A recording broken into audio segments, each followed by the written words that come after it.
Auto Services Limited, number 1 Industrial Lane, Champlain. We do it all. Welcome to DriveTime Exchange. As rubber hits the road, hard talk meets great music. Monday to Thursday, 4 to 6 p.m. on NETT Radio, taking you above and beyond.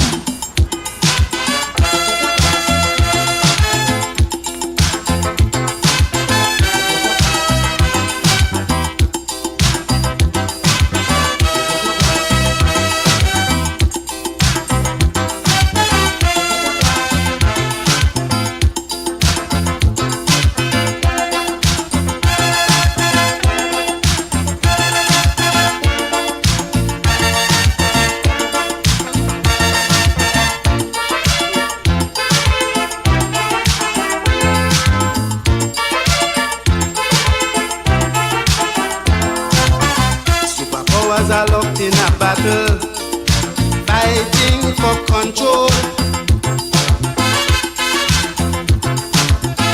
creating a whole lot of trouble in this world.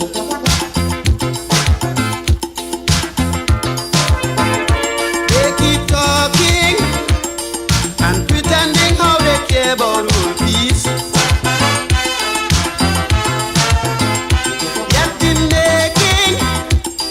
Of nuclear weapons won't cease.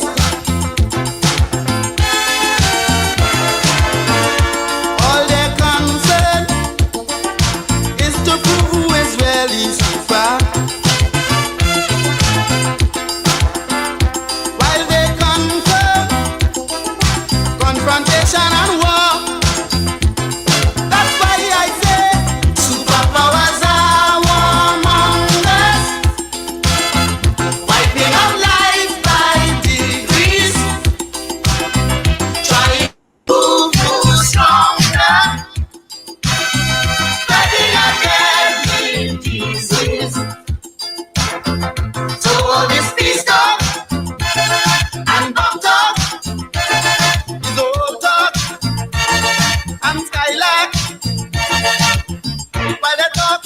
All right, everybody, and of course, good afternoon to you, and welcome to the DriveTime Exchange right here on New Era TT Radio, taking you above and beyond. Of course, this is the heartbeat of the Caribbean. We're glad to be here with you on this Thursday, as we go straight into the weekend.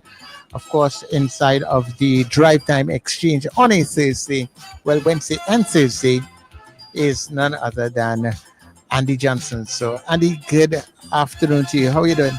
Well, good. Thanks, Charles. Could be better, but quite good. Quite good. Yeah, thanking God for small mercies, right? Certainly. Mercy. Nice. Well, we are here for another day, another session, and we look forward to the discussions that we are going to create today. So it's all yours.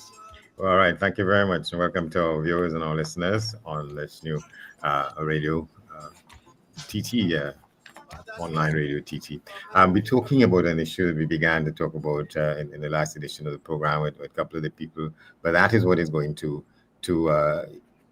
expand over the 2 hours we have this afternoon, because we will be talking with the leader of an organization called the First Wave Movement, and they have put out a statement saying they condemn the government's green light for U.S. military expansion in the Caribbean and warns of grave risks to Trinidad and Tobago sovereignty, its rights, and regional stability. We'll talk with Umar Abdullah, who's the head of that organization, in the second hour of the program. But right now, let me just get to what is said in the first stanza, let's call it that, in a statement put out by Ravi B Maharaj. And one of the things about discussions this afternoon, these are two gentlemen who never miss an opportunity to point us in directions that they think it's necessary for us to be going. And this one has to do with the matter we began to talk about yesterday, the government's decision to support U.S.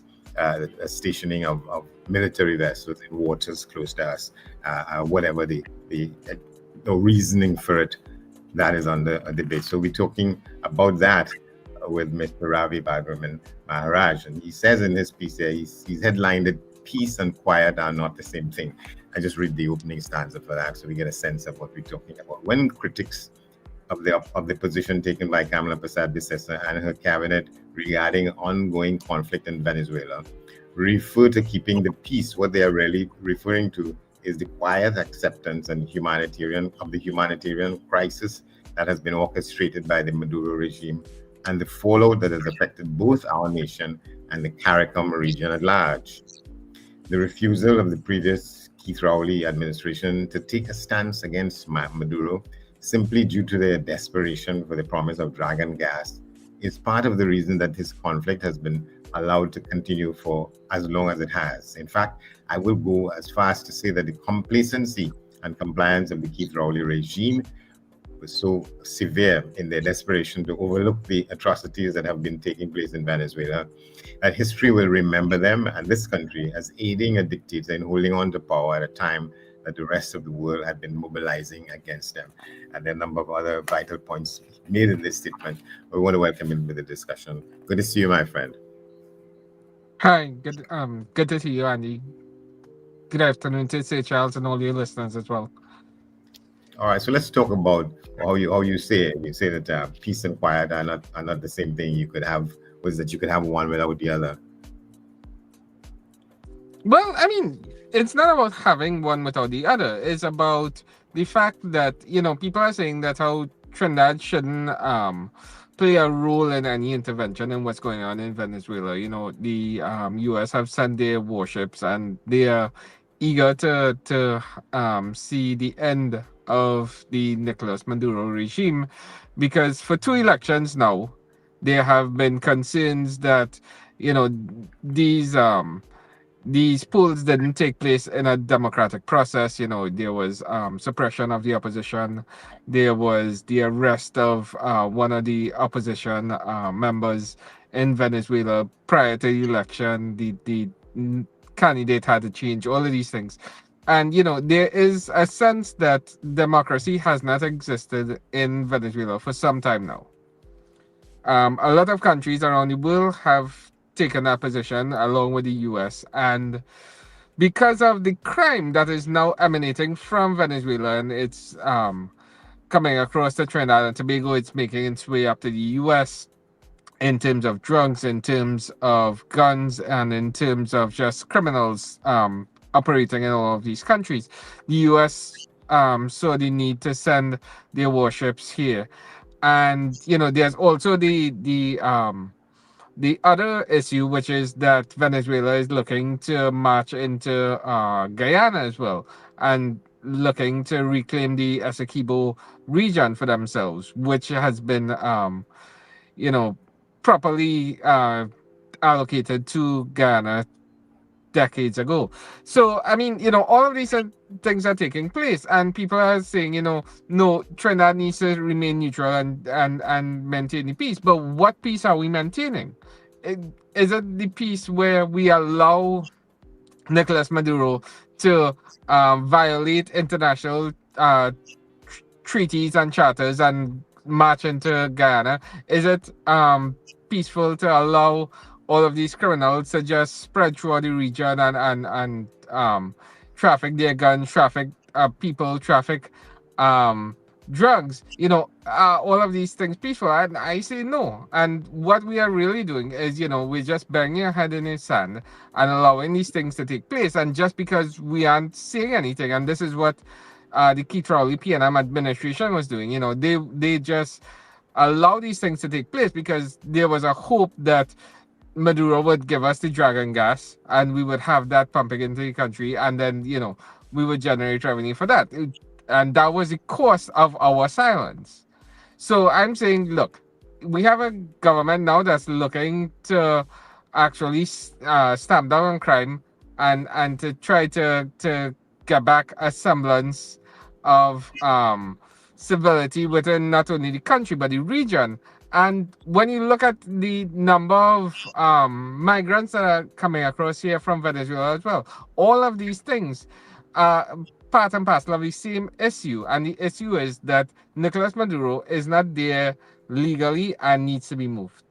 And if the US wants to intervene, or even if they want to just come down here and keep the peace to protect our borders, I say we allow them to do that. And that is what really keeping the peace is. Yeah, so you have there's an extent to which you sit on the side of the decision by the U.S. to post this vessel wherever it is posted between our waters, for whatever reason, for bad or good. I imagine you think that it's more good would come out of it than bad. Well, I don't know if there's anything bad to come out of it. I don't know that Maduro will openly antagonize the US, knowing what would be the repercussions of that. I don't know that Nicolas Maduro is even contemplating going into any sort of protracted battle or war, either with Guyana or with the US, understanding that they have already made the first move, in a sense, by placing the war vessel here. I think that, Venezuela as well, when you look at the global scheme of things, they were highly dependent on Russia for support and other countries within BRICS and other things. I think after the talks that President Trump had with Vladimir Putin a few weeks ago, and they're trying to sort out Ukraine, I don't know that any of these countries would come to the aid of Venezuela, and all of that would be weighing on their mind. They are standing alone at this time. And because we no longer have a government here in Trinidad standing with them as well to protect them, I think all of these things will be, at the forefront of how they proceed into this conflict moving forward. Yeah, the question though is what the reason that the U.S. authorities gave for this boat coming in was to deal with drugs and the rest of it. But those people who have a sense of what is the real mission, that you don't send basically a warship with how many hundreds of military personnel to address an issue such as that. So that what the United States is saying, there have been these arguments that is not the case. No, but I mean, people can speculate all they want, and they can speculate based on U.S. Interventions in the past as well, and they can say, there's some comparison to be made. The thing about it is that all the U.S. has done right now is send a warship, and if you're looking at that as an isolated incident, which it is at the moment, right? It's one thing that they've done. They've sent a ship here to patrol the waters, and that in and of itself is not harmful to anyone, I don't think, except for the criminals who may have been moving between our country and Venezuela or the rest of the region. I think those are the only persons who would be inconvenienced by this or have any issues to really take up with the matter. Yeah, so when you say it is not a coincidence that during the majority of the time that the PNM were allowed to continue with this what you call cowardice, the White House in the US is being controlled by, that was the period of Biden administration and the Democrats, as both Rowley and Biden had demonstrated their resistance to take a stance against international dictators. Trinidad and Tobago for some time now, it's sort of part of what we call the gov speak, that whatever is the case, the government does not get involved in the internal affairs of other independent states, and they hold on to that for some period, I was going to say for lifetime, as though our lives depend on. Yeah, well, I mean, Trinidad has a history where we do not intervene in international conflicts, and I don't know that you can consider this to be an intervention on our part. All we've done is allow the US to send their vessel, and if that vessel is to venture into waters, Trinidad, that fall within Trinidad maritime boundary, we wouldn't have an issue with it. That's all we've said, and that's all we've done. That is not intervening in an international conflict. That is just the US is still a partner with Trinidad and Tobago and with CARICOM to this day. So, we've made some accessions to them, but I don't think you can call that an intervention in any way. And again, it's not like the US is doing this to have any military intervention in Venezuela. They are not stationing people there to to go into Venezuela and overthrow the government or anything. They are simply patrolling the waters and patrolling the area to make sure that the criminals who use the waters and who frequently cross borders without any sort of intervention are stopped, and the guns, the people, and the drugs that they're trading in, hopefully it can put an end to it. Yeah, you say nobody wants to enter into another war, least of which is the U.S. or Guyana, and especially not Kamala Persad-Bissessar. But that does not mean. Does that mean that they should allow the illegal Maduro regime to maintain their stranglehold over the country and the people of Venezuela, especially when they have indicated their interest in forcibly expanding their borders? So, what do you think ought to be? I'm saying generally speaking, people in Trinidad and Tobago and the rest of this region, part of what is called the Pan-American region, what should have been, what even now, what is the action that is required to address that issue? And you say you don't think I don't think that we should take any action directly to involve ourselves in another country's issues. We have enough issues in Trinidad and Tobago that the government needs to deal with, right? We have a treasury that has been depleted over the past 10 years. We have people are in need of jobs, people are in need of homes, people are in need of protection. Right now, our military, our regiment is aiding the police in trying to get a handle of the crime in our country. I don't think we can spare any troops or any resources to go into another country to think. But if the US is willing to allocate some of their resources, and they're coming down here, and again, they are nothing the US has done contravenes any regional or international laws. They are not they are not going into Venezuela to do anything. They are merely maintaining the peace along the maritime borders.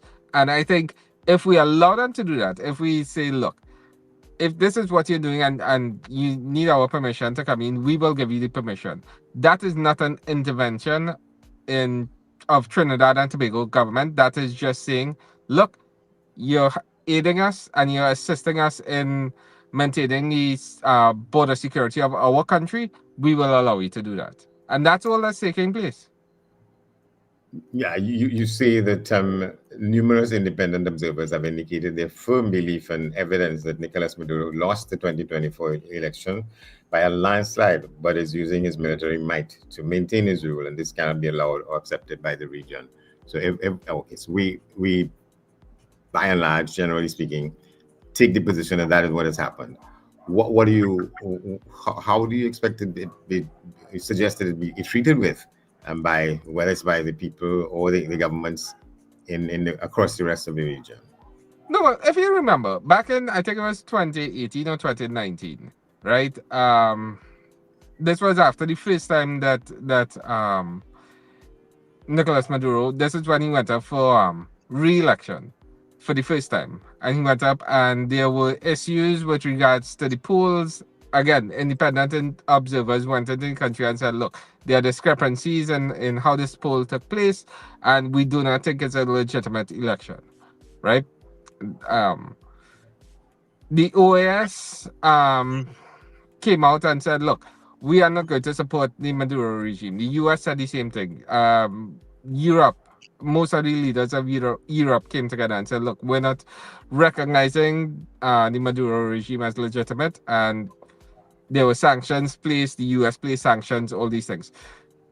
Trinidad and Tobago, on the other hand, and Keith Rowley said, look, we are staying out of it. But when he said they're staying out of it, they didn't actually take a neutral position. They took a position to support Nicolas Maduro because, again, they were just looking at the dragon gas and how much money they can make off of it.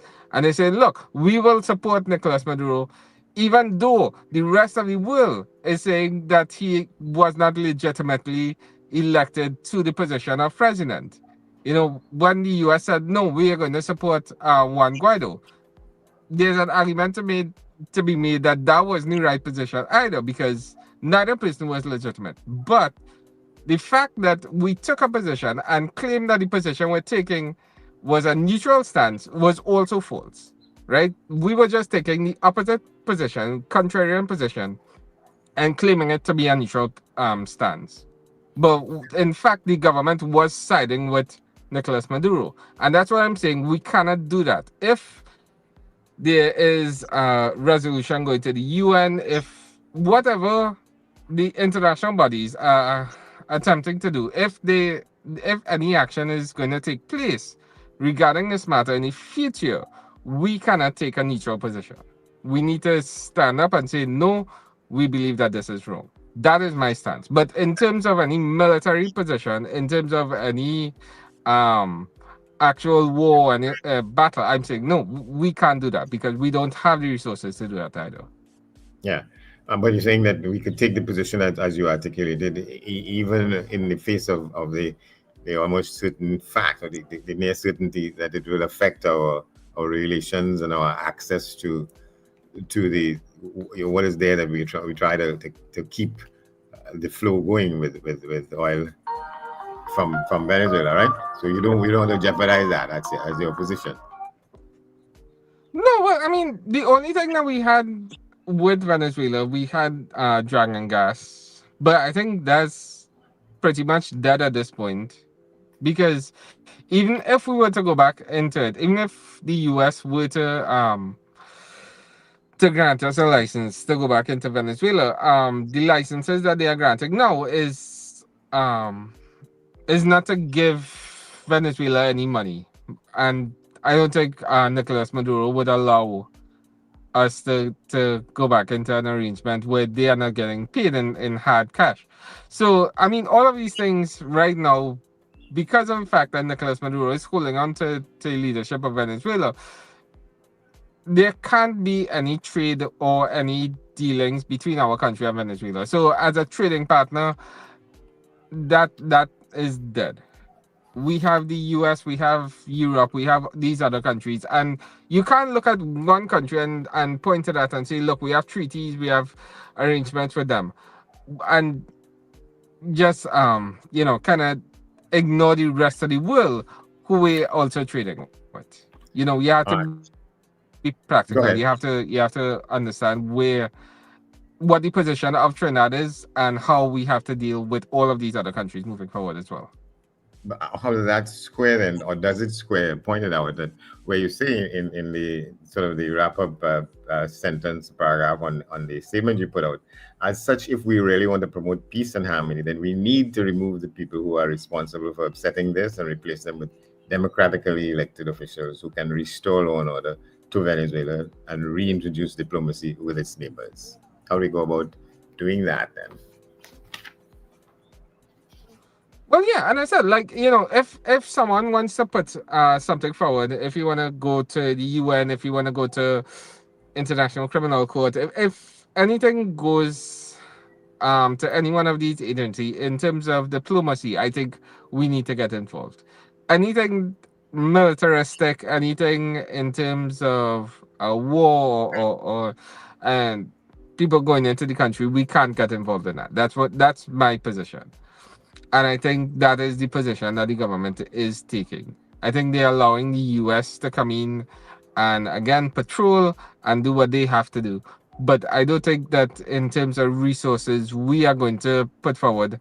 I mean, when Donald Trump spoke about the Ukraine matter the other day, and he was trying to do something similar, he said, look, we are willing to negotiate. We are willing to talk to both of you. Even though Ukraine, and he agreed that Ukraine needed defending, he said, look, we cannot expend any resources. We cannot give you any troops. No US troops are going into Ukraine to help you fight this war. And it's a similar position with Venezuela right now. I think the only way you would think that there would be direct intervention is if Nicolas Maduro made good on its threats, probably to invade Guyana, but again, I don't think that's going to happen either. You don't think so? You don't believe that that is any possibility? So it doesn't make sense rounding up all these sort of if-in-case resources and arrangements? Well, no, I mean, like I said, the threat of the U.S., again, having resources in the region that they have this worship here, I think it already signals to Maduro that the U.S. will get involved if they advance on Guyana. So I think that's going to prevent him from doing anything too rash or too open in terms of that regard.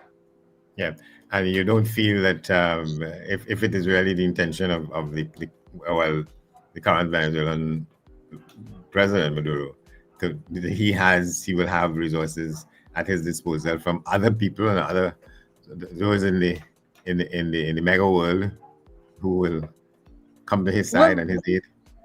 again, I mean, I don't think Russia will intervene on their behalf at this time, especially with what's going on with Ukraine and those negotiations. I don't think they'll want to risk it to get involved in this matter here in Venezuela. And in terms of the other countries, I know that Maduro has said, they went on this exercise to get additional troops, and people have been signing up and this sort of thing. But these are untrained people. These are people, they're just drafting from off the street basically, and it would take time to train them. It take time to prepare them, and I don't know that you'd want to match them. I know Russia does it, but I don't know if he would have that the strength to match untrained, unprepared troops into open conflict, not only with Guyana but with the U.S. as well.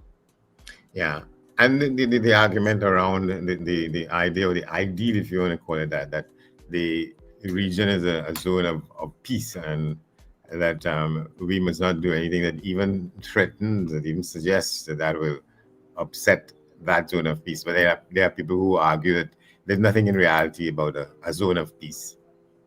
How do you Well, no, yeah. and the thing is that we are not the one starting this conflict. We are not the ones that are instigating anything. At the end of we keep looking at treaties with Venezuela, and we're talking about this. Nobody's talking about the fact that Guyana is a CARICOM country. Our strongest partners, our strongest regional partners, is CARICOM. We have a responsibility first and foremost to protect Trinidad and Tobago, but I would think right outside of that circle would be CARICOM itself. And if Venezuela is not a CARICOM country, if Venezuela is threatening to invade another CARICOM country, I would think that the entire CARICOM region would mobilize and unite to support that country from getting invaded and getting their land stolen. And I don't understand why we would prefer to side with Venezuela and not one of our own countries in the region. Yeah, because that, to some extent, and from one angle, that is that's sort of another side story. Some of what the Prime Minister has said in the last couple of days suggests that, she's not seeing things in the way that the Prime Ministers of other CARICOM states, St. Vincent and the Grenadines, for instance, Grenada, and so on and so on. And she's saying, well, look, we are seeking after our own sense of security. You will either take it or leave it. Yeah. Yeah. Yeah, no, and like you said, we have to take care of our own first. And again, Ghana, one of our closest regional CARICOM neighbors, and a country that has been very close to Trinidad and Tobago in terms of cultural exchange, and we have a large contingent of Guyanese who had migrated to Trinidad and Tobago over the past decades as well, who are now integrated into the country.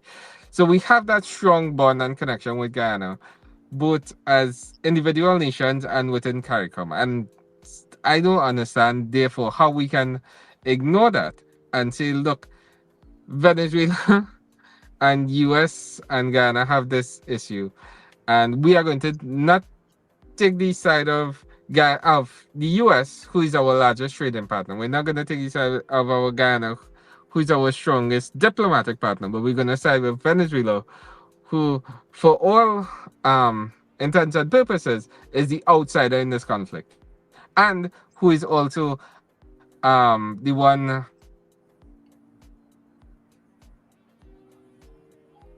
That you said it's the one that what?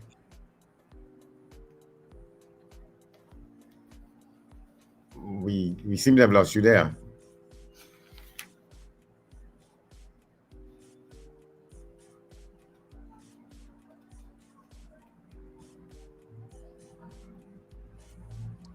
I don't know what's going on. Ravi, are you hearing us?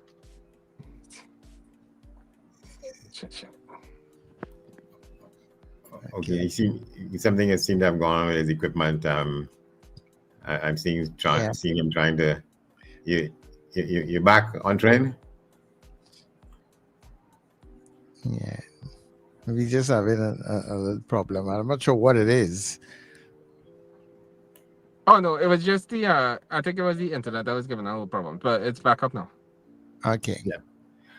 Yeah. All right, but okay. Thanks a lot for sticking through that, and excuse as if wherever it came from. I wanted to just ask about your sense of the question of independence with what we are dealing with here, and whether or not the issue about banning the parade is I want to say justifiable, but is it making sense, and does it speak to whatever was the rationale given for it? Well, I mean, we're in the middle of a state of emergency, and this is something that actually started under the PNM administration. We started off the year in a state of emergency, and it's continued under Kamala Prasad Bisesa, because when you look at the state of crime, and especially when you hear about the intelligence that has been recovered by the police, by the law enforcement officials, you understand why there's a state of emergency in place. And I think there has been a lot of rewards to that in terms of the crime going down and a lot of arrests are being made. In terms of the parade and these things, I think it would take away from the attentions of the regiment and the other law enforcement personnel who have been called out to kind of oversee this state of emergency. So I understand it from that angle.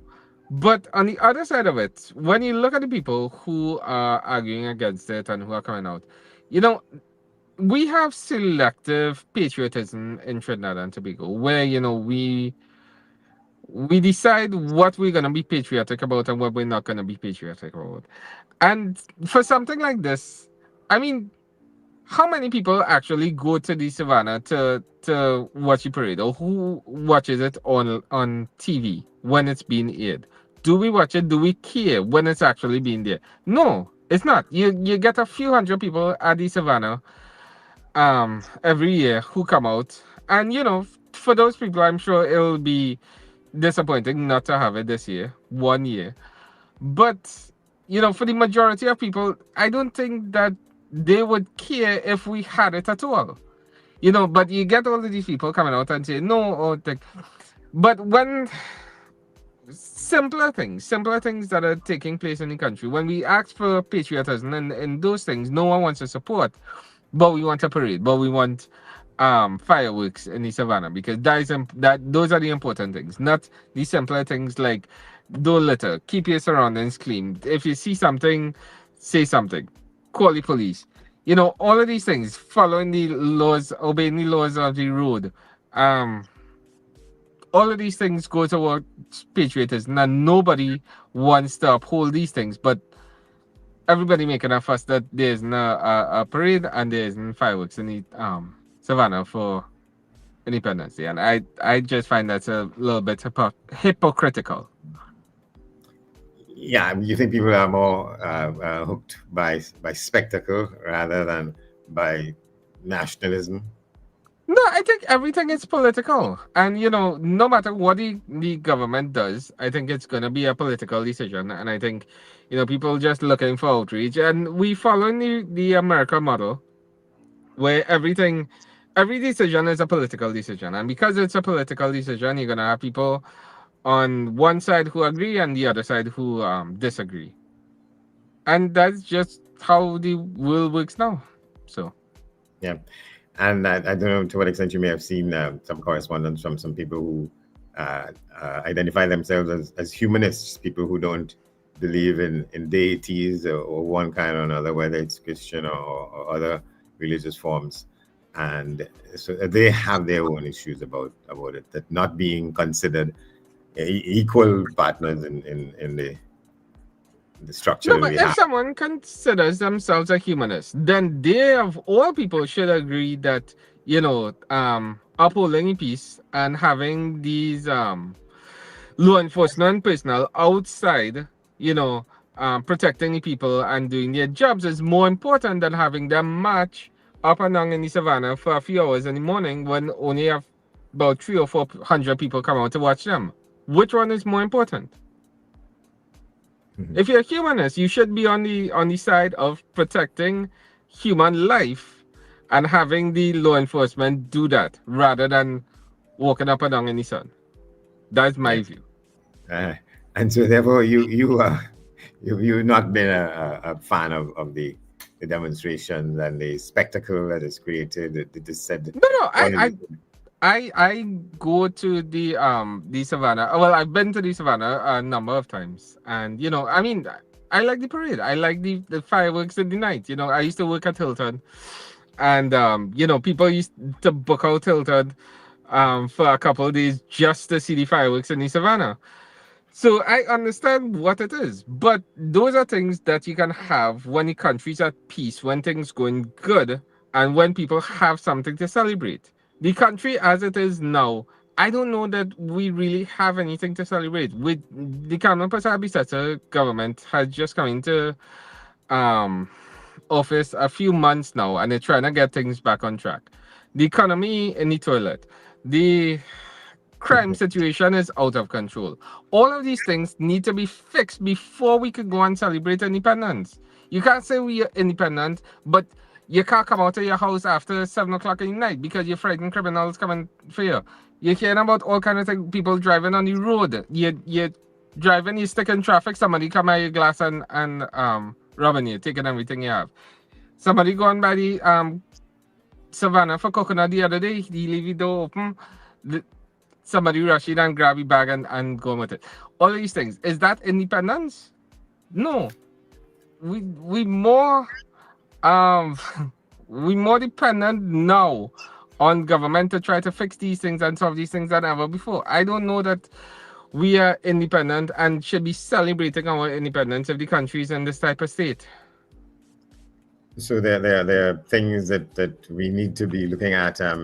You would say that at this point, maybe it's still too early to call any kind of conclusion together, but that the issue of crime in the country is a long way from being brought in hand. Well, I mean, you can't expect these things to take place overnight, and especially, from what we've heard is that even when gang leaders are arrested and in prison, they still maintain control. They still have some level of control and they are able to mobilize and to get things done. And so, unless we can get these things under control, unless we able to, cut off the heads of these organizations and give people an avenue by which they can start earning money outside of criminal means. They have a legal means of earning money, so they're not getting involved in crime. Until, we can get the murders down, we can get the country back under control. I don't think, again, that, we should be worrying about celebration when there is nothing to celebrate. What do you think will make a difference in how crime is pursued and how it can be in fact brought under control? No, I mean, it's very simple. All you have to do is make sure that the elements that are in place are doing their jobs. Because you have a police service, you have the army giving them assistance, you have the SSA collecting intelligence. You have the prison officers doing their job and keeping thing. You have the judiciary seeing the prosecution and the passage And of the defense. justice, Yeah. right? All of these things. Once as all of these things are working collectively and harmoniously, I think we can get crime under order. But the fact is that the previous government was not interested in doing it. They were using the resources for other means. I don't know what they were doing with it, but because of that, crime in the country has gotten out of control. And you need an administration to come in now and just get everything back working the way that it's supposed to be working. And once you do that, crime will get under control. But you have to give it Well, time as well. It's not yeah. going to happen overnight. And some people will ask, well, how much time? But what is an evidence you say that the last administration really wasn't interested in addressing it? What's there to back that up? Well, I mean, you just have to look at the rate of crime. You go back to the Basil Pandey administration, right? When you had murders, the first time ever was had gotten under 100 per year, right? I think they had gotten it down to like 80 something or 90 something per year, which was amazing. And then immediately after, then you had Patrick Manning come into office. Within a couple years, you see it started to skyrocket, and it ballooned until 2010. You had the Kamala Prasad Bisesa, her first administration, it started to go down again. 2015, it ballooned. And then you get the highest rates ever under the Keith Rowley administration. That was last year. So I think once as you, again, it is about having the will and having the ability to marshal resources and to get these organizations, the police, the prisons, the DPP, the SSA, all of these things working together collectively, and once you do that, I think there's an easy way to get crime under control again. Even well, a few months into this administration, to what extent you're seeing, or even have a sense that any of those kinds of ambitions are being brought to bear on the situation, and looking down the road, if you in fact agree that there are these sort of strategic efforts underway, looking down the road, when you expect to see us turn the corner and not look back? Well, I mean, you're already starting to see it. Crime rate has gone down, even though you're seeing, I think there's been a resurgence of petty crime. You're seeing little things happening here and there. But the murder rate has gone down. And you've seen, yesterday there was a robbery in Mayaro, and the police were able to respond to it immediately. They caught the people, they recovered the stolen money and all of these things. Little by little, gradually, over time, you'll see it being more and more effective, I think. But again, you have to get... The hardest part, I think, is in breaking up and dismantling these gangs. And I think once you do that, once you kill the organizations that control the bulk of the crime, I think inevitably the other crime will start to disappear as well. And that is a rare possibility that that the society as a large, but principally the protective forces, as they call them, will be able to bring that specter down. Well, yeah, and this is the other thing with the PNM as well.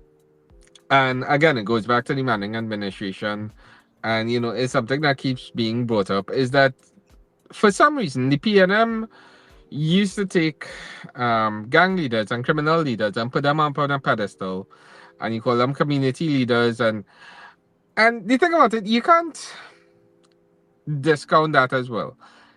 And that's the reason that the criminal enterprises are allowed to kind of flourish, is that these gang leaders are in some ways community leaders, in that they do provide some service and some benefit to the communities. But that's only because the government is failing them, and private institutions to certain degrees also failing them. They aren't able to get jobs, they aren't able to get regular services on time. All of these things are forcing people who are in desperate situations into a life of crime or supporting criminal enterprises because they don't have anyone else to turn to. And that is a situation that exists under the PNM. Whenever the UNC is in power, you see that, and it works hand in hand, where the economy starts to get better, jobs start to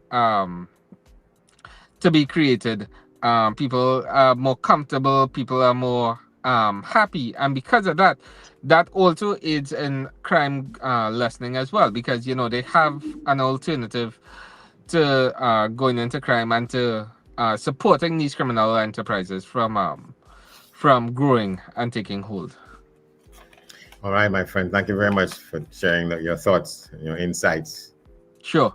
And thanks for having me, as always, on the program. Thank you very much. Good. Okay, all right, well, we'll take a break. We'll get some music to go up to the top of the hour. And behind that, after that, as the hands change, we expect to be talking with Mr. Umar Abdullah. He's the political leader of an organization called the First Wave Movement. I'll tell you what they're talking about: condemning government's green light, what they call government's green light for U.S. military expansion in the Caribbean, and warning of what they consider to be grave risks to Trinidad and Tobago's sovereignty, our rights, and regional stability. Stay with us right here.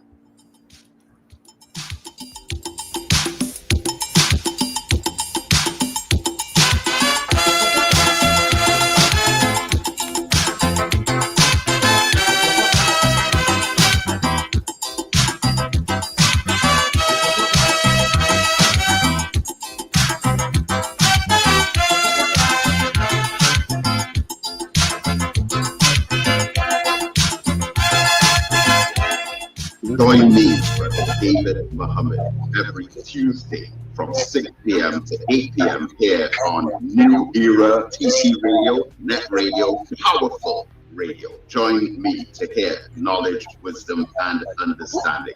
Tuesdays, 6 p.m. to 8 p.m. here on New Era TT Radio, Net Radio. CRS Calypso Productions presents Revival the Concert 5, paying tribute to two Calypso icons, Maestro and Brother Valentino, happening on Saturday 30th August 2025. Special performance by none other than Brother Valentino himself. Featured performers will be King Luther, Cardinal, Exposer, Kinte, Emba, Hamedullah, Lady Mistra, Roxy Sin, Brother Mac, Travis the Artist, Tall Blacks, The Messenger, and Sheldon Nugget, and also DJ Kumuhi, and more. Taking place at Pleasantville Community Center. Early bird tickets are $150 until the 20th of July. Then it's $200. Time is from 8 p.m. Tickets available at Sion's, Royal Road, and Ateliers by the Park. Or contact 343-5182 or 492-1066. You don't want to miss this.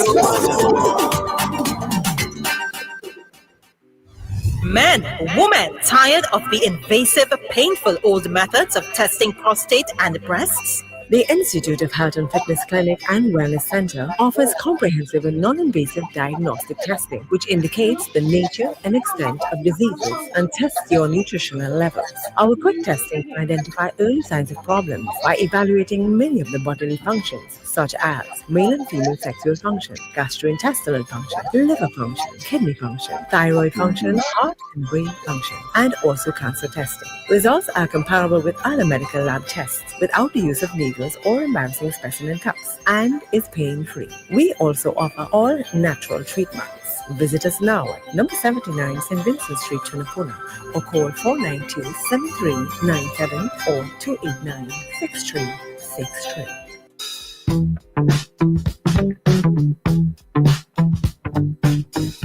S&H Rumbox, 137 Western Main Road, St. James, for all your retail and wholesale needs for alcohol and non-alcoholic beverages. Call us at 686-0599 or visit us at 137 Western Main Road, St. James. S&H Rumbox, drinking out of the box.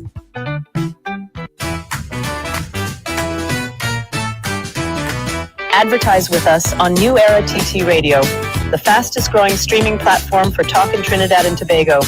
Audio and video ads welcome. Elevate your brand with us. Connect with us at newerattradio@yahoo.com or call us at 299-5156. Now, what are you waiting for?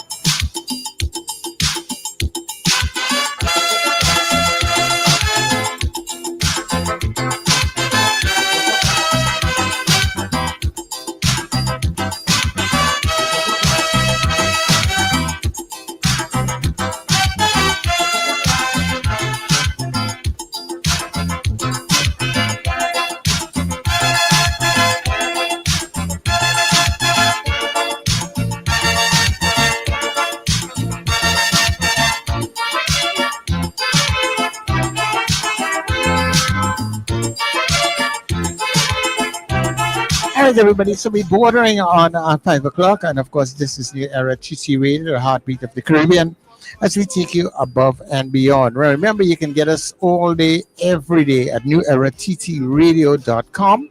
You can also get us on New Era TT Radio. That way, you're able to get us on TuneIn. So we can stream via your Alexa and, of course, all of your Google devices. All right. Of course, this is the DriveTime Exchange with none other than our moderator, Mr. Andy Johnson. So, Andy, yeah, we are back inside. Good afternoon to you once again. All right, thank you very much, Charles. So let's see if we have him there. The leader of the organization called the First Wave Movement. They put out a statement a couple of days ago.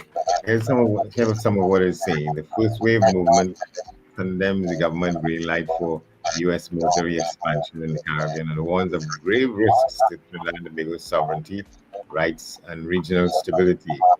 It strongly condemns those decisions, both the sitting administration and the parliamentary opposition, who now look less like opponents and more like a relay team passing the same battle. To endorse and normalize expanded U.S. military activity in our region, we reject any framing that paints this as harmless, quote-unquote, security cooperation. The record, globally and right here at home, shows that such arrangements erode sovereignty, chill civil liberties, distort domestic policy, and invite mission creep. We call for an immediate pause, full parliamentary scrutiny, and a public-wide, region-wide conversation led by CARICOM. The name of that is Umar Abdullah. He's the leader of this organization. He is agreed to grace us with his presence on this edition of the program. Good to see you, my friend. Good to see you again, my friend Andy Johnson. It's been some time. It's been a minute, as the people say. Yes. Mr. Abdullah, do you have like your phone or anything else on there that's playing in the background? It's kind of giving us a double echo, something like that. I don't know if you have your phone or anything else monitoring. And if you could they're all on silent. You hear me clearly, properly now? Yeah, I'm here. Yeah, but there seemed to be something somewhere that was I was getting a conversation going on with somebody somewhere. Oh. But you're not picking up anything. Yeah, so something like if it's on, so like when Andy speaks, it's echoing back. You know, I don't know if it's a monitor or something. Let me. Right. I'm hearing a conversation going on somewhere.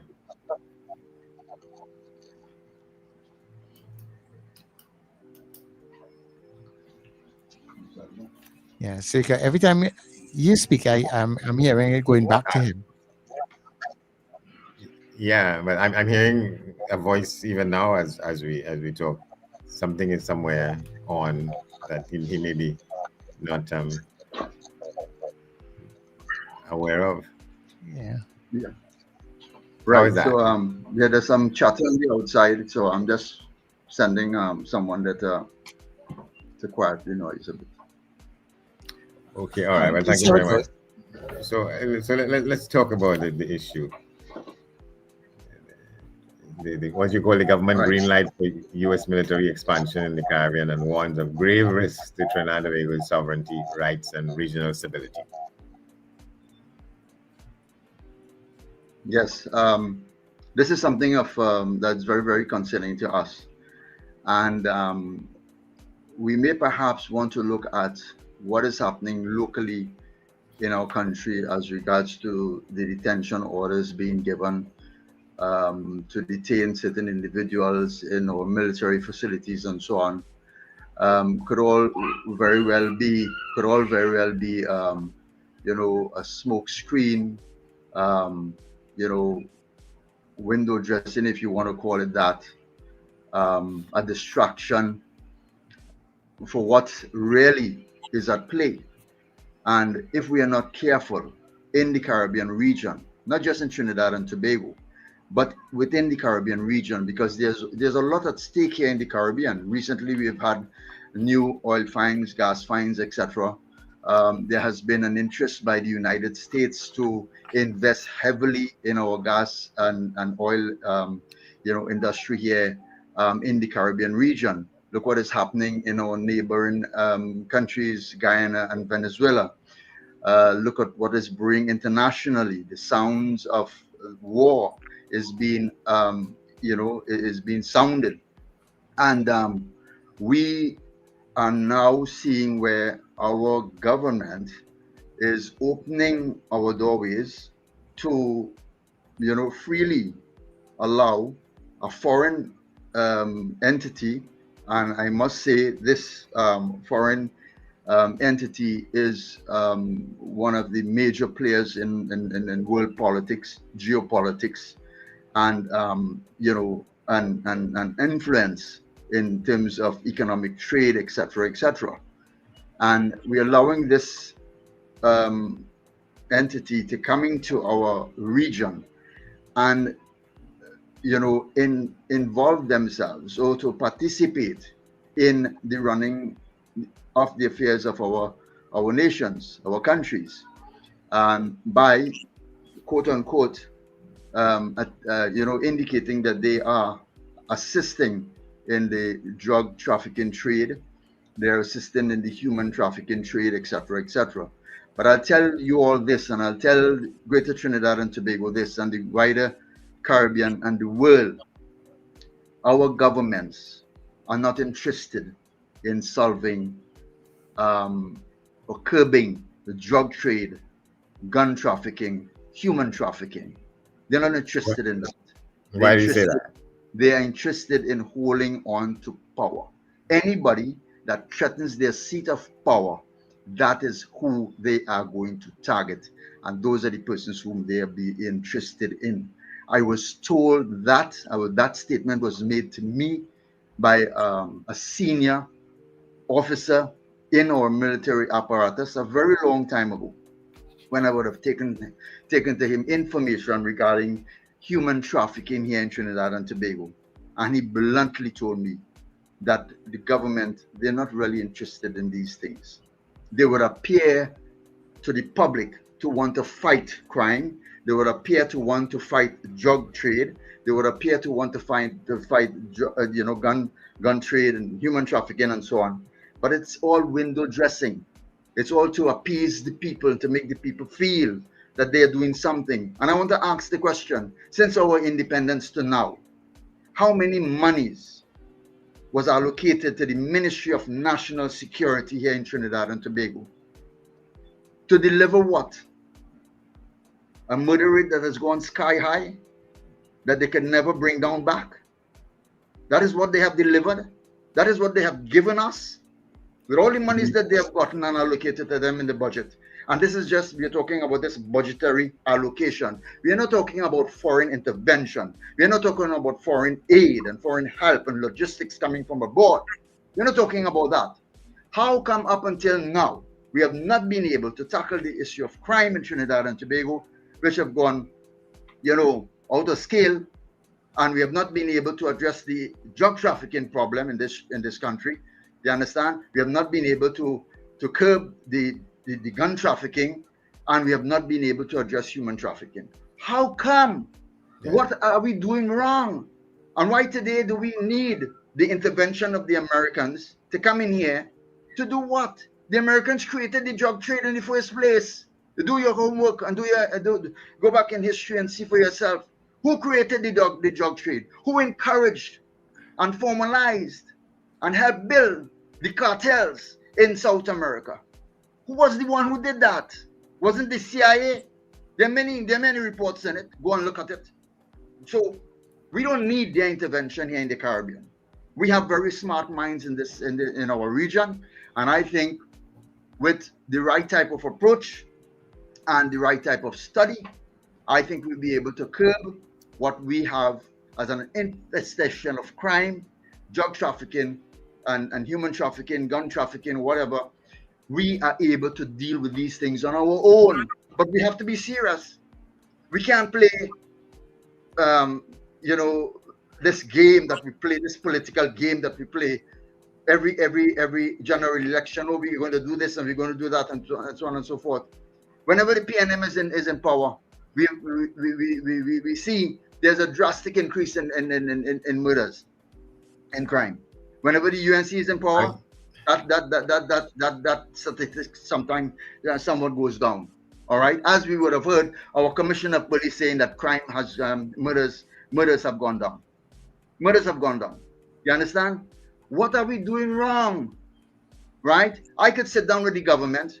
I could sit down with the government right now and tell the government what they're doing wrong, and I could advise them what they need to do and how it is we have to address and deal with our crime situation in this country, and to end the drug trade, and to end the gun trafficking and human trafficking and so on. I could do that, but they don't want to listen to me because that's solving the problem. They don't want to listen to people who have the answers to the problem. They want to listen to persons who would advise them on semantics, right? Optics, right? Narratives. You understand? What they're willing to sell the public and what the public is willing to buy. Let me tell you something. The first wave movement is not about that. We're very, very serious. And we're looking on, and we're looking at every single step and every move that the government makes. When they were in opposition, we were very, very strong against the government at the time. And we opposed what needed to be opposed. And we endorsed what we needed to endorse. This government, it's no different. We are going to do the same. All right? And I thought you were going to say they're no different in the sense that they don't make a difference in addressing some of these issues, because you're saying no, they don't, because like I said, they're not interested. If Andy Johnson, you and I are big men, right? If we have a problem in our homes, if you have a problem in our society, and we are serious about addressing that problem, wouldn't that problem go away? Wouldn't that problem go away? It will go away. It will go away without even outside help, outside intervention, funding, etc., because we know what is the problem, we know how to solve the problem, where is the source of that problem, and how we can deal with it. We know it, and we're going to deal with it. Why it is governments come and go, can't deal with it? Why? What is wrong? I heard Gary Griffith talk about he criticized the detention orders and so on and so forth. Let me ask this question. You're telling me that a detention order was signed for Raja Yali and others. A detention order was signed. Wasn't Raja Ali and these individuals were detained all this time? Weren't they in detention at the MSP prison all this time? Were they not taken out of the MSP and taken to Tetron barracks and detained again? And you're telling me you're coming now and signing detention orders? What's the difference between signing detention orders and the detention they were under all the time? How is it possible for a man to be held in a military facility and he's still communicating with gang members according to the police, the gang members on the outside, and still coordinating with his cohorts and so on and so forth to come up with these elaborate plots to assassinate? Well, I think to accept that. Happening? Is the military involved in the gang too as well? Is the military smuggling phones in the military facility? Is that not happening? Yeah, Why why are we being asked to believe these lies, Mr. Johnson? Why? If that is happening, would it not be that the people who are supposed to be guarding the guards, guarding the people Who's on guarding the the guard? Yeah. Who's guarding the guard? That's the question we need to ask. Because It's unfathomable by every stretch of the imagination that all the time you were 10 years you were in MSP and you never had the opportunity when you had all access to cell phones, etc., meetings with your lawyers, meetings with visitors and so on, and your family members visiting you and so on. You never had the opportunity, you never created the opportunity to assassinate nobody. But all of a sudden, as they move you to Tetron Barracks, there's assassination plots. Yeah? There's assassination plots. How this could possibly happen in Trinidad and Tobago in 2025? How? We are not fools. We are not fools and we are not buying it. Right? Those stories and those narratives that they're trying to sell the general public, we are not buying it. All right? I want the Minister of Homeland Security and the Minister of Defense to come face to face and tell me, how is this possible? In a military facility, you're having breaches like this. How is this possible? You talk about these three sort of portfolios. What exactly? What distinguishes one from the other? You have a Minister of National Security. This is so confusing. I would have written a press release on that. I would have written the Prime Minister a letter questioning the decision to separate the Ministry of National Security into Defense and Homeland Security. It's like taking a page out of the American playbook. The Ministry of the Homeland Security was created in America after 9/11, if you could remember, and it was created so that this particular entity would be able to extend their surveillance and the monitoring of citizens, innocent citizens, because of a statement they may make or a position they may hold. And this is the same thing what is happening here. And now we are inviting the Americans here. What are we?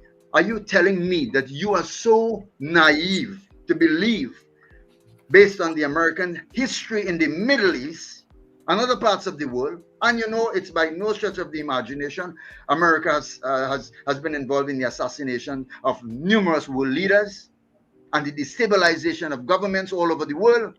Check it out. If you don't believe me, go and check it out.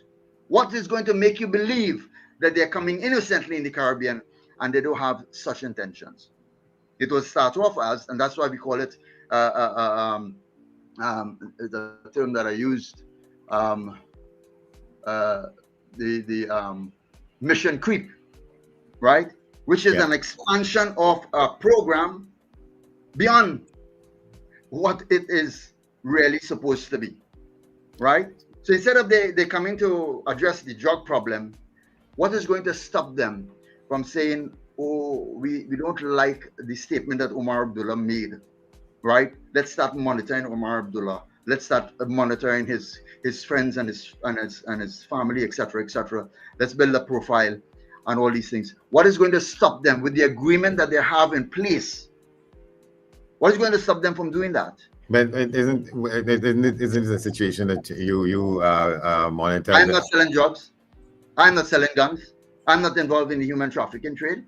Why would you want to target me? Because I say something that upsets you, that may perhaps lead people to think and question your authority and question what you're doing, your violation, your human rights violation, all these things. You see as a dissident. Mr. Johnson, we are big people here in this country, and you as a seasoned reporter, right, know the questions that you need to ask these officials. No, you know the questions. Sometimes you may be intimidated to ask a question, right? But I am saying to you, we should not be intimidated, and this is why I said that, you know, chill. I use the term chill civil liberties, because this is the method government uses to discourage people from speaking out. Let me tell you what happened. When Modi came down to Trinidad, I mounted a protest at the airport. And I was in the airport with my placard, and I was walking through the airport. I wasn't interfering with nobody. I wasn't talking to anybody. I just had the writing on my placard, a nice little piece of writing. and I was passing through the airport. I was approached by airport security and told I cannot do that here. All right. And then further, a special branch officer came and told me that, yeah, I would not be able to raise this placard in the airport and walk around here. This is against the airport policy, etc., etc. I said, but could I go on the curb then and do it? They said, no, I can't go on the curb and do it. They said, go to the roundabout out in front where the boulevard. They come into the boulevard. Yeah. Okay, so I went to the roundabout and I stood up with my placard. All right.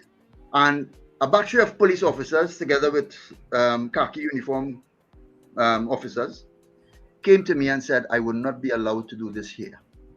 So I asked the officer, I said, do you know what you just told me? Are you aware what you're telling me? It is my constitutional right to protest, to mount a protest whenever I want. Right? I do not have to seek the permission of the police. By courtesy, I should inform them. If I'm doing a march, I have to seek the permission of the police. If I'm not doing a march and not showing up as a protest, a silent protest, I don't have to get the permission. And you're telling me, you're asking me to curtail my right as a citizen of Trinidad and Tobago, that I can't stand here with this placard. They said, no, you can't do it. And if you continue to do it, I'm going to send officers to remove you. Right? Mr. Andy Johnson, I was tired physically and mentally. You could well imagine the mounting of tasks that I have on an everyday basis dealing with a myriad of issues. All right. And I just didn't want to take them down the 9 yards because I would have allowed them to remove me, arrest me, detain me, and I would have gotten my attorneys involved. Right. That would have been another case before the court, and would have been another win, and they would have to pay more money again. All right. Because they affected my human right. This is my fundamental right, my constitutional right. And if it starts at this stage, Andy Johnson, where it is going to end, and this is why I said, you know, it's a chill civil liberties. It's taken away, right? They're using these methods to discourage you from standing up. Imagine that in 2025 in Trinidad and Tobago, a protester is asked. Yes, I'm just curious. I'm just curious. Why were you protesting Modi's visit? Well, we have our issues with Modi. All right. Modi was party to that massacre that took place in Gujarat in India, that saw the massacre and slaughter of many Muslims, brutal slaughter of many Muslims. Pregnant women, their stomachs were cut open, babies was dragged out of their stomachs, etc. He was privy to that. He oversee that operation. Right? He's also named in the United Nations report for violence against human rights. And this man has been going all over the world and receiving the highest honor in all the lands that he has visited. Yeah. We are asking the question, are these leaders being instructed to give him this honor? They have to be, because no right-thinking leader will give him an honor like that. And we were very much opposed to him getting the highest honor in this land. We had many other leaders, world leaders that came to Trinidad and Tobago. Mandela was more befitting of our highest honor in this land than anybody else in the world. Barack Obama came here. He never got the highest honor. Then, we had the visit of the Brazilian president as well. During the Kamala regime, during her regime, the first time around, the People's Partnership government. He never got any award. He never got any honor. You understand? Why would you want to give Modi, a known warmonger, a war criminal, the highest honor in our land? That goes against every ethic, every moral, every value that we have as a people in Trinidad and Tobago. And there was no consultation. No consultation. And there's, it's funny how we are told that the people are the employers of the government. How come the employers of the government are never privy to these things? We're never told. we don't even know what the SOFA agreement has in it. What are the fine prints and what are the clauses? We don't even know. How could an employer not know these things. If you are an employer in a company and you have workers and delegated workers, the managing director, etc., etc., any decision that they make, any documentation, any correspondence, you should have privy to that, and you should be aware of it. If you're not aware of it, you're going to fire these people because they're not communicating with you. Yeah, I want to go back to the issue of the boat. And has it been established where the U.S. vessel, where it's resting now? Whose water is that? Whose water is that? Well, I would guess that it is in international waters. They will not breach the sanctity of the Venezuelan waters, nor the waters of any one of the Caribbean nations. I'm guessing that's the case. If not, and it's in the territorial waters of the Caribbean region, within the territorial water of different islands and so on, that we need to question that, and we need to ask government to come clean, or our governments to come clean, or CARICOM to come clean, and explain to the Caribbean what exactly is happening here, what is actually taking place, why are these permissions being given and granted. All right, because if they do enter Venezuelan waters, that's going to be an all-out war. There's going to be retaliation by the Maduro government, by the Maduro regime. All right, and let me remind people that we have an influx of refugees coming in from Venezuela, and a lot of these refugees are military trained. Every person in Venezuela has some sort of military training. Question is, how many of these military trained individuals are the beck and call of Maduro? And would they be enacted, or would they come to life if something sinister were to happen as regards to breaching of the security of these different countries and so on? And why I asked that question is because one day I was sitting in a vehicle, not sitting in a vehicle, I was actually driving, and I picked up a Venezuelan guy. He had some bags in his hand, and I saw he needed some assistance, and I stopped and I picked him up. And on our journey to his destination, he was talking, and he was talking a bit of politics and so on. And I was asking him, what it is, what exactly he used to do in Venezuela before he came here. And he said, I was part of the secret military that was given orders by the president to assassinate people. These are the kind of people that we have on our soil. All right. So this government and the previous government has to be naive to think. Did you ask him why he left and how has he ended up here? Well, obviously, the conversation didn't go in that direction, but I would think, like with everybody else, the scarcity of goods and services in Venezuela would lead people to come to Trinidad and so on. But the question could be asked as well: is there an instruction? Were they instructed to come to Trinidad by?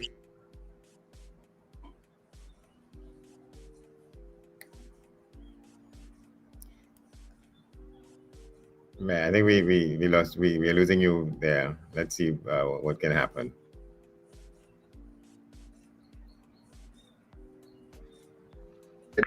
Set up this. Yeah. Okay, yes. Right. So were they instructed to come here? And are there any sleeper cells here in Trinidad and Tobago from Venezuela? Maduro knows very well what he's doing. What is stopping Maduro to say that Trinidad is part of Venezuela and he's coming to take Trinidad and Tobago? What is stopping him from doing that?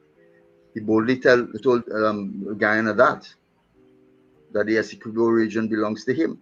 And this is a matter that has been before industrial courts for 100 years. Yeah. And so, I mean, there's always a time going to come, Andy Johnson, where rogue nations are going to move away from the advice of the courts and international agreements and international norms, and they're going to take hardline positions as we have seen in Palestine and Israel, with Israel and Palestine. Nobody can speak to Israel. Nobody can say a peep to Israel. America is always there to defend Israel. All right? So Israel is getting away with mass genocide in Palestine. We all know that. We all know this. And it's not just against Muslims, it's against Arab Christians as well. So the thing about it is that when are we as a nation going to Yeah, something went with the transmission again, but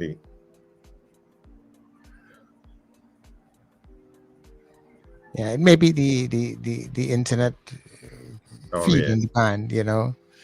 All right, but he's still there, all right? Yeah. Yeah, go ahead. You were saying that. Yeah. So what I'm saying is that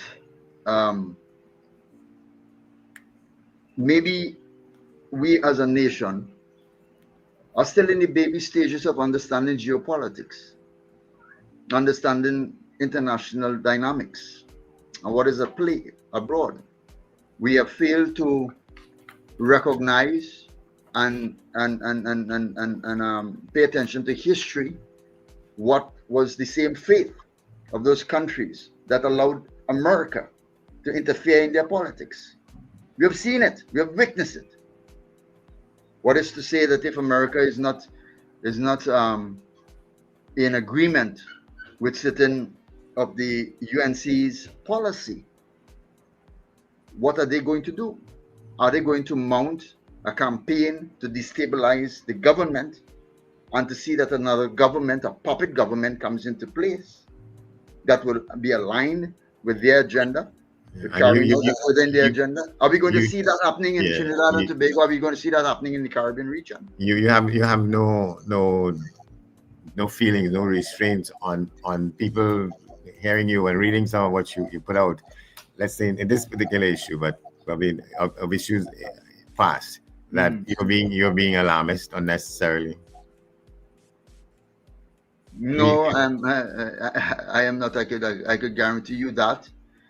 You see, it's and Mr. Andrew Johnson. There are only few people who would see the writing on the wall, and those people are the ones who would have to sound the alarm.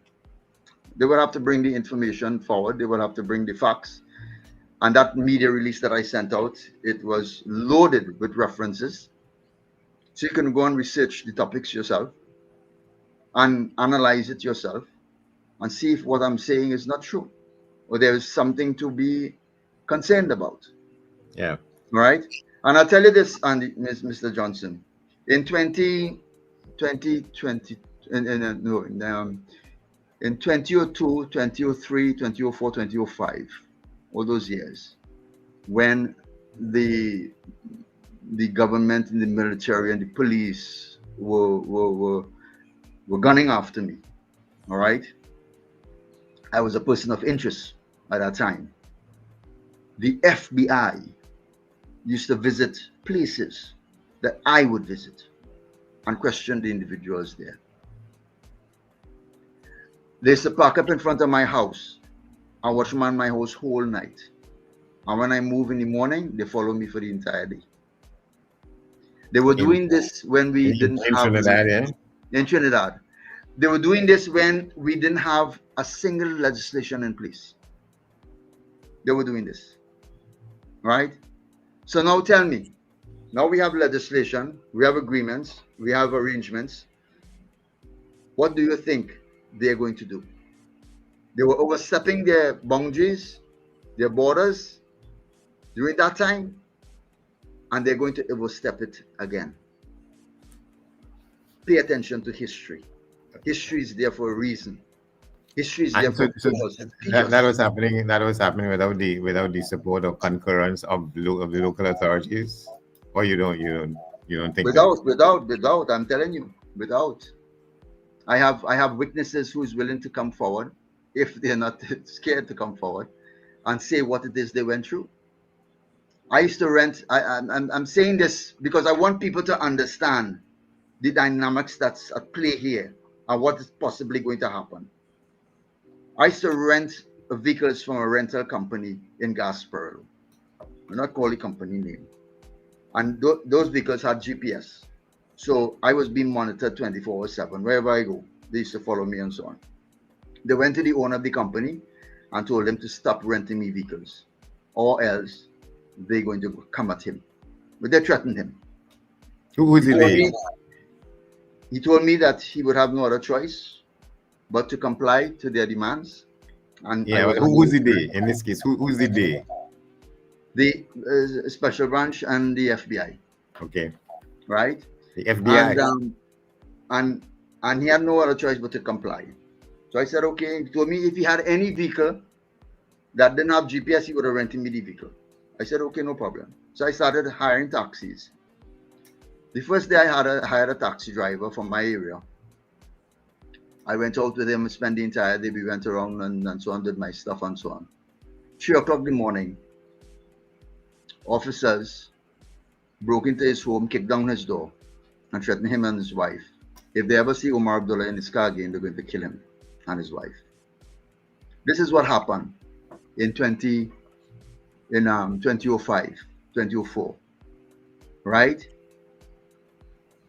Where I rented, they used to go and visit the owner of the property and threaten the owner of the property to put me out on the streets.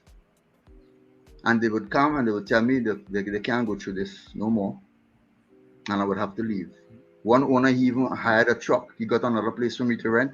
He hired a truck to take my stuff and cart it away to the other premises. These are agents of the state you're talking about. These are agents of the state that was doing this, Andy Johnson. These were agents of the state. All right? And this was happening when we didn't have no legislation. There was no terrorism bill in place. There was no gang legislation in place. There was no SOFA agreement. Nothing like that. There were American soldiers on our soil long before we even think about it or even dream about it. And they were doing, whatever surveillance work that they were doing at the time. You understand? Using our country to spy on Venezuela. Right? There's no secret, Andy Johnson. Right? What I'm saying here, a lot of people are going to be mad with me or vexed with me for saying the truth. But I don't care. Somebody has to speak it in the face of tyranny. They have to speak it.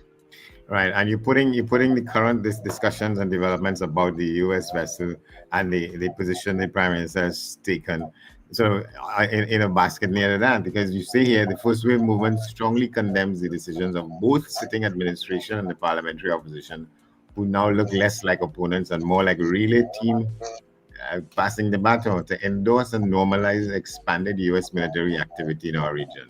We reject any framing that paints this as a harmless security cooperation. The record, globally and right here at home, shows that such arrangements erode sovereignty, chill civil liberties, distort domestic policy, and invite mission creep. We call for an immediate pause, full parliamentary scrutiny, and a public region-wide conversation led by CARICOM. Let's talk a little bit about that. All right. And I don't just complain. I don't just make noise. I offered, that's our position, and I offered recommendations. And what we are demanding, what we are asking, right? And if these things are adhered to, all right, and facilitated, right, we would say, okay, we probably perhaps are in a better place because we are aware and we are involved with what is happening and what is taking place, right? I am not against any intervention, any military intervention, any police intervention, government intervention to curb crime, to curb drug trafficking, human trafficking, gun trafficking. I'm not against these things. Don't get me wrong. I'm all for it. As a matter of fact, I was called the other day by a special branch officer, and he asked me what's my position on the hold your ground policy. Stand your ground. Yeah, stand your ground policy. So I told him that my position is I agree with Kamala, all right, but with conditions. And I told him, I said, we have to be very careful. We have to assess everybody that we are giving a gun to. We have to investigate the history of this person or the history of the family of this person to see whether or not they were violent makeup in this family in the past, etc., etc. We have to assess the mental capacity of the individual, whether or not he has had an outburst in the past, whether or not he was seeking medical attention for something mental or whatever the case may be. We can't just put a gun in everybody's hands in this country, Andy Johnson. We have to be very, very cautious and very careful, because we may very well be weaponizing, a skewed agenda that somebody may have. All right? Yeah. So the thing about it is that if it is that this particular person comes for a gun, he has a business, yes, and so on and so forth. But there are instances or there are history of a reported history of land disputes in his family and violent outbursts, pulling of cutlass, etc., etc. Yeah, I wouldn't advise you to put a gun in this man's hand. No. All right. So we have to be very, very cautious. As when Kamala would have taken the decision to remove corporal punishment in school, there was nothing in place. There was nothing in place to address the delinquency of children and what may perhaps happen in the future. Look what's happening now. Teachers are afraid to teach in the schools. Teachers are being beaten. They're being attacked by students, right? So whatever decision that we make, we have to see perfectly down the road what negative fallout this may have as a result of this decision that we're taking, and what possibly we can put in place. What are the mechanisms, the safeguards that we can put in place to avoid a terrible fallout? We have to be sensible as a people. Yeah, but I also, arising out of what I just read there, you said the piece that follows that we will end up in a situation in which the military activity, expanded U.S. military activity in the region, and you said that is frames and paints the possibility of security cooperation. But what will happen is that the record globally, right there at home, shows that such arrangements erode sovereignty, they chill civil liberties, distort domestic policy, and invite mission creep. But what is mission creep? And then we come back to the other things you say here. Yeah. Well, mission creep is going beyond what the agreement is really in place for. For instance, we have the agreement is to curb crime, drug trafficking, gun trafficking, human trafficking, etc., etc. Ostensibly, yes. Right. So, are you telling me that if there's an instance of persons, dissidents in public, who are speaking against the government policies, who are speaking out against American policies in other parts of the world and so on, commenting on the situation presently before us, which is the sound of war pipes? Are you telling me that the Americans would not want to veer off and target these individuals who are not involved in the drug trade, who are not criminals, who are not running guns and involved in human trafficking? Are you telling me they're going to leave those persons alone? You're telling me that those agreements, which we are not privy to, we have never seen it, all right? We have never seen it, and they're just going to leave it because we don't have no arrangement to go in that direction. There's no agreements. There's no arrangement. You think they're going to stand down and they're going to say, well, no, we can't interfere with that because we don't have no jurisdiction there. The carnival plot, soldiers were in our homes, in our masjids, army, American soldiers. They breached our sovereignty. They breached our civil liberties, our human rights. They breached it. And there was no SOFA agreement then. Yeah. How do you push back on things like that, where you see that your premises are, well, I'm not sure if invaded might be too strong a term, but occupation without agreement, if you like. Yeah. How do you push back at that? Well, we we raise the alarm. We talk about it. We highlight what it is that taking place and question whether or not these people had the right to do so. Yes or no? I remember when I had applied for permission to march to the American embassy in response to their support of Israel in the Palestine genocide. At the 11th hour, I was not given permission. My lawyers had to get involved, and there was an 11th hour permission granted for us to march. And you could imagine the amount of police officers were there present, escorting us to the American embassy. I was allowed to deliver my statement, and after my statement delivery, I had a letter to deliver to the American embassy. I attempted to cross the road. I informed the police officer, and I attempted to cross the road to deliver the letter.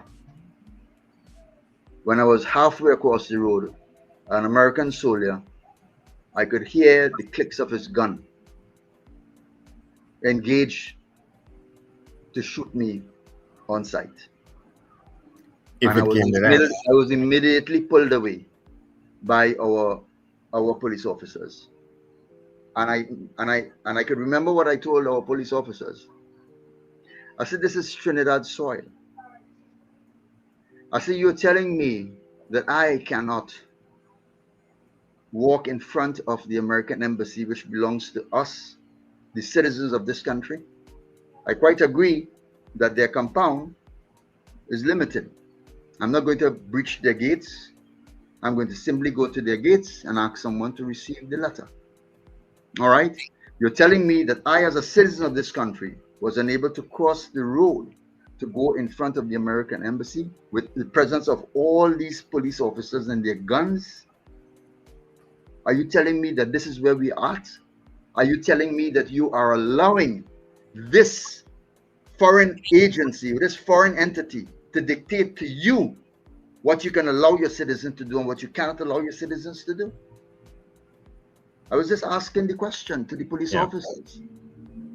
And we see this happening all the time, Mr. Johnson, where the Americans and them, they're taking the high road and taking the initiative. And look at what happened with the Carnival plot. It was their intelligence. It was their intelligence that prompted the actions of our police service here in Trinidad and Tobago. It was their intelligence. False intelligence. False intelligence. After, look, we're in 2025, right? Nobody was held, nobody was arrested, right? Which goes to show what exactly is your agenda? Where are we going? I'm not buying it. I am not buying it. Yeah. I am looking on very closely with a magnifying glass, and I'm looking at every step that is being taken to erode our sovereignty and sell it off to the Americans. All right, so you see here. I am not going to be any part of that. I'm not going to be any part of that. And where's CARICOM intervened? Where's CARICOM placed in all of this? Well, right, I want to get to you make that point. You say we call for an immediate pause, full parliamentary scrutiny, and a public region-wide conversation led by CARICOM. Where's CARICOM in all of this? Where is the response from CARICOM? Are they too towing the line? Are they too, come on, we need answers. We need to understand why has CARICOM not responded. We need an answer. At least tell us why it is you have not. What is your position? Why haven't you responded? Right? We're sitting ducks here in the Caribbean region. And let me tell you something. You see the Caribbean? They want their hands on the Caribbean for a very long time. And let me tell you what was preventing them all the time. It is the will of the people. Was the will of the people. And we are losing that will presently because our governments are discouraging us. Right? This chill policy that they have, they're discouraging us because they told me to pull down my placard. Don't show the placard. Moody passing just now. We don't want Moody to see that placard. We don't want Moody to see a protesting. Right? So it starts like this. right? It starts like this. Where is it going to end? One day, are we going to awake in a country where our entire democracy have been eroded, our democracy have been, sovereignty has been sold out, and we have no rights anymore in our own country? But in spite of that, you call for what you call a full parliamentary inquiry and a public region-wide conversation led by CARICOM. Yes. And we need that, Andy Johnson. We need that. I am calling for something that is, I am not being outrageous here, Andy Johnson. Mr. Johnson, I'm not being outrageous here. I'm asking simply for what should have been a normal response by normal islands in the Caribbean that holds fast to their sovereignty and their democracy and their rule of law. Right? They represent the people. How much of the people in the Caribbean is in agreement with this? We have employed you to run our affairs, to take care of us. We have employed you to secure us, to see that no harm comes to us. Not physical harm, but not just physical harm, but we're talking about harm that is going to affect us mentally and that is going to erode our rights and our privileges that we have enjoyed so much in these countries throughout the ages. The Caribbean is becoming a place that we can't recognize no more, Mr. Johnson. We cannot recognize it anymore. There are few people, and they would categorize them as dissidents, who speak out and speak the truth, ask the real questions. The reporters who attempt to do it, what has happened to them? What has happened to these reporters? You know it very well, right? There's no investigative journalism in the Caribbean, in Trinidad and Tobago. No more. There's none. What the journalists do, I recognize. If the police give them some information, they copy and paste everything that is given to them. No question is asked. No question is asked. You sign in a detention order. A detention order when these men were in detention 10 years before in MSP, right? Detained further in a military facility, and now you come in and sign a detention order to detain them where? In the same facility where the breaches took place, according to you? Huh? Yeah. You see all these things is just a destruction. You say that to cause us to react and talk about these things, and while they're signing these agreements and having these arrangements with the American military and allowing the Americans to come in here and spread their wings and do what they feel in Trinidad and Tobago. Because before we know it, while we are talking about politics and while we are talking about who did this in government and who is against this and what they're doing in education and what they're doing with Raja Yali and while we're discussing all of that and we're lost in those discussions, this is what is happening. This is the real issue, Mr. Johnson. This here is the real issue. The expansion of the American military in the Caribbean region. This is the real issue. But there is a discussion taking place as to whether and to what extent other CARICOM member states will get involved, because the argument is high there. Given the Prime Minister's position on what questions are being asked by some of them. She's saying that who wants to come on board with us, come on, but it doesn't matter. We will go ahead with what we seeking to achieve by this cooperation with the United States military forces. Well, of course, that's the narrative. That's the narrative to appease the persons who are not thinking, who are not critical thinkers. The ones who are critical thinkers, they're questioning this. Go on social media and you'll see for yourselves. You'll hear the questions being asked, and you're hearing, how much they're poking this, and they're asking for a response, a favorable response, one that makes sense. We don't want to hear you say, well, okay, it's necessary. What is necessary? What is necessary? You're telling me that we don't have the apparatus in our country to deal with crime? We don't have it.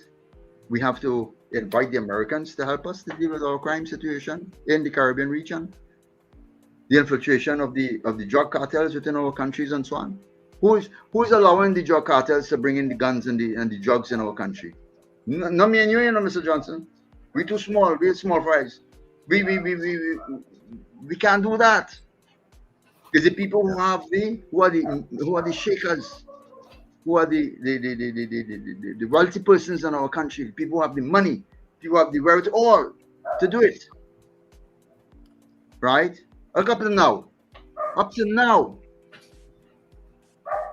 they haven't arrested anybody for the drugs and those juice cans. For the what? Until now, nobody was arrested. You telling me the police don't know who it is?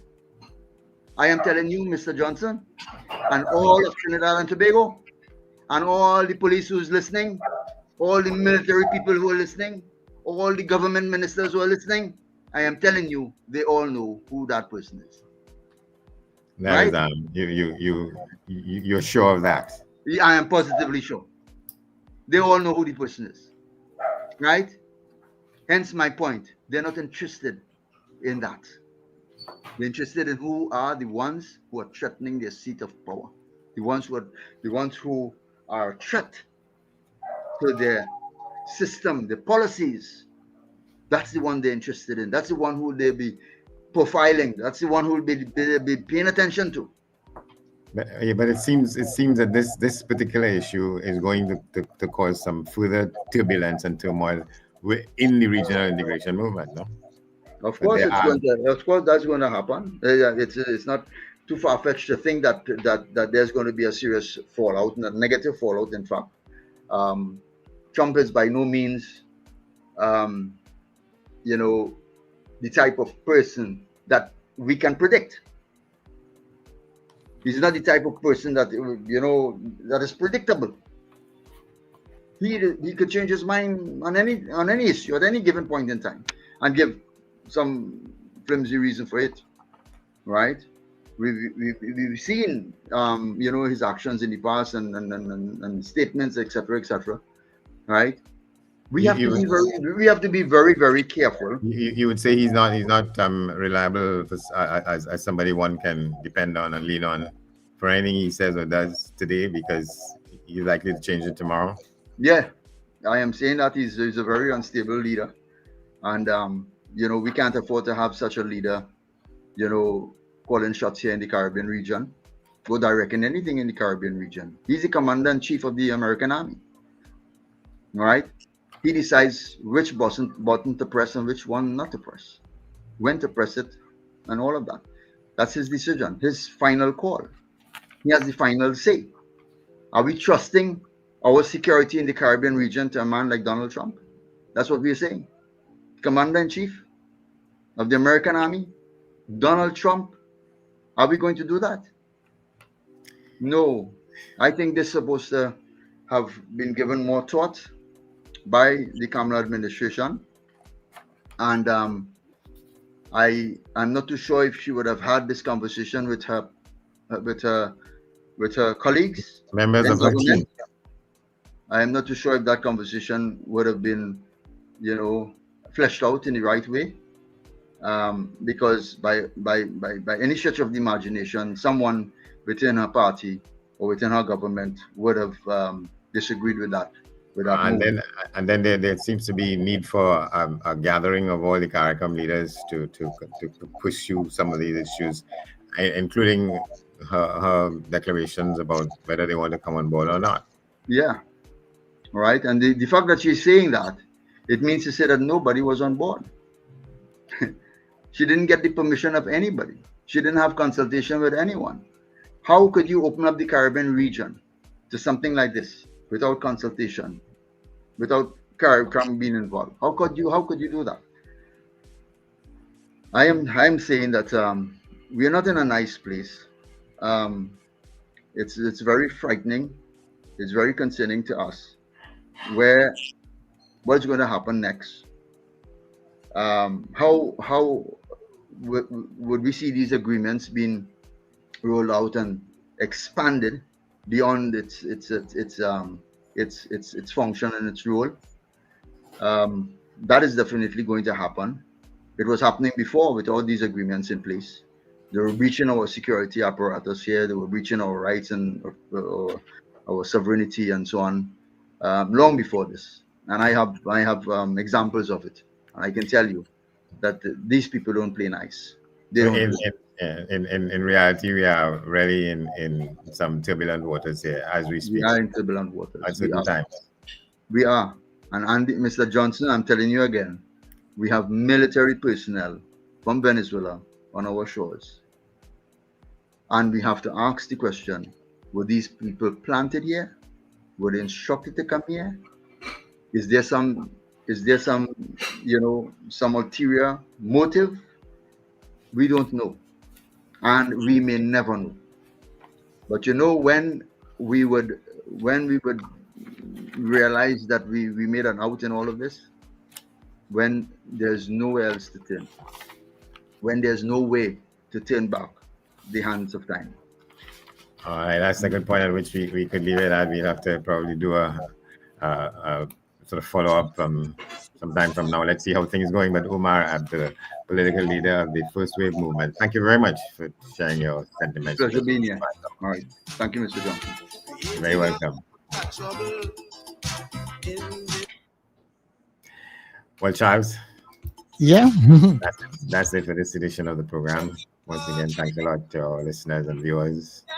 This is New Era Radio TT. No problem. And thank you very much, Andy, for this week. And enjoy your weekend. It's a long one. Yeah, you too. And we will connect again next week. Catch on the other side, as they say. Yes. Thank you very much. Good. Okay. People, this has been your DriveTime Exchange right here on New Era TT Radio. While they confront confrontation and war, that's why I say superpowers are warmongers, wiping out life by degrees, trying to prove who's stronger, spreading a deadly disease. So all this peace talk and bomb talk, gold talk and skylark, while they're talking, people dying, human rights on the run, people starving, still these mongers spending money on bombs.